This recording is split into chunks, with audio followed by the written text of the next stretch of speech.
Afternoon, St. Mary's. It is 12:29 here in Oskaloosa. Not that that's important. I'm just using it as an introduction.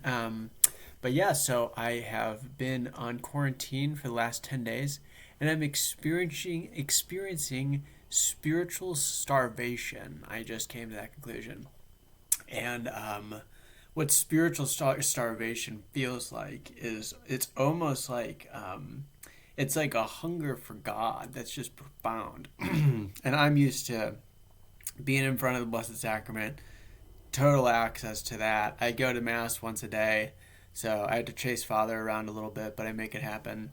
And so I'm typically just around God almost all, like as much as I want, and I take it for granted. It's like, oh, God is just there, and I can go and experience this fullness, right? And He fills my soul like I feel it. And I know this because this has happened in the past.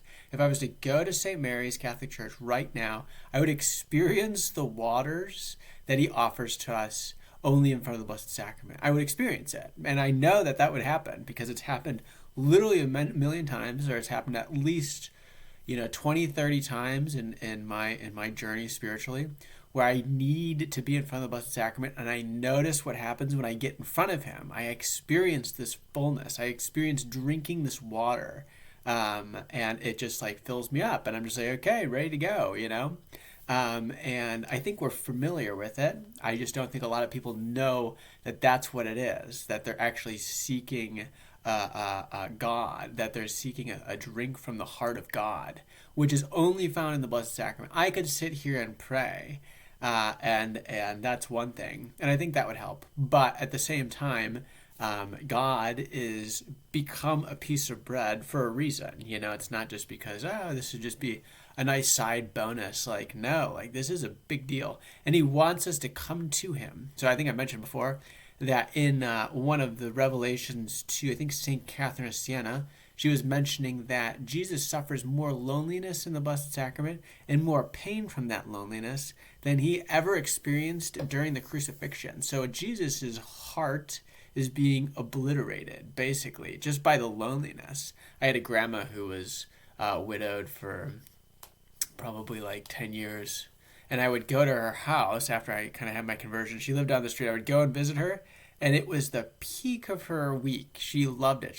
My dad would call later, and she said, I just finished theology class with Tom, because I would just come, and she would just like listen to me just like rant on about like theology. It was like this, but for an hour, and she would love it, but it was just funny. She called it my theology class with Tom. But like anyways, like God is dying in there so that we can come and visit Him. And He's just like He's longing for our presence. I don't know if you've ever been lonely and then someone walks in the room and the loneliness goes away. I don't know if that's ever happened. That's happened to me multiple times where I felt like I'm just kind of feeling a loneliness. Like I'll just go into somebody else's presence. I won't say anything. I won't speak anything. There was one time I was in seminary and I was working on a project, and someone came in the room, and even though I wasn't like the biggest fan of this guy or whatever, and when he stepped in originally, I was like, oh man, there's like a million other places to study. But when he sat down, we didn't speak a word, but his presence actually like it kind of cured my loneliness. It took away that feeling of kind of that dark sense of just loneliness that we all experience. And so that's what we need to do for Jesus. Like Jesus like needs our companionship. He needs our presence in front of Him. So I did have coronavirus, so I'm completely over it. But my quarantine or my isolation ended a few days ago, but they want me to wear a mask for a few days so I can go out and about with a mask. So tonight I'll be doing adoration. It's far enough from people where it's not like a big deal. Father kind of gave me the okay with it. But I will just expose the Blessed Sacrament, and then leave who's ever there. And then if you would like to show up between 5 and 9 o'clock, please come, and just like be with the Lord. And eventually we'll kind of come to experience this spiritual satisfaction. Like it'll just become part of our lives. Like we'll eventually start to need it. And that's where we want to be as Catholics. We want to need this stuff because then we're just constantly coming back for more and more and more. And then, like, when we die, the Lord won't say, to us, he won't say, who are you? You know what I mean? Like, where are you coming from?